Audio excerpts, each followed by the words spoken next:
Art love and life চ্যানেলে আপনাদের সবাইকে স্বাগত। আজ আমি গিয়েছিলাম বিয়ে বাড়িতে।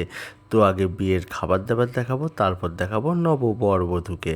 আমি বসেছিলাম আমার প্লেট নিয়ে, তারপর বিরিয়ানি দিয়ে দিল, তার কিছুক্ষণ পরেই দিয়ে দিল হচ্ছে পাকোড়া দিয়ে খাচ্ছি। খেতে খেতে চলে আসলো ডাল, ডালের পর আসলো আন্ডা কারি দিয়ে খেলাম, তারপর আসলো খাসির মাংস।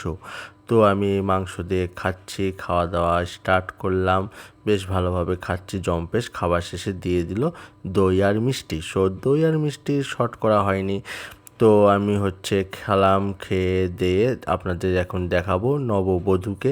এই যে এটা হচ্ছে নববধূ, আমি দেখলাম, আপনারাও দেখুন। নববধূর পর দেখাবো নববরকে, তারপর আপনাদের কাছ থেকে নিব বিদায়। তো আমার ভিডিও যদি ভালো লেগে থাকে আপনারা অবশ্যই লাইক, কমেন্ট, শেয়ার এবং চ্যানেলটিকে অবশ্যই সাবস্ক্রাইব করবেন। সবাইকে অনেক ধন্যবাদ। আমরা চলে আসছি নববরের কাছে। দেখুন, এই হচ্ছে বর। সবাই ভালো থাকবেন।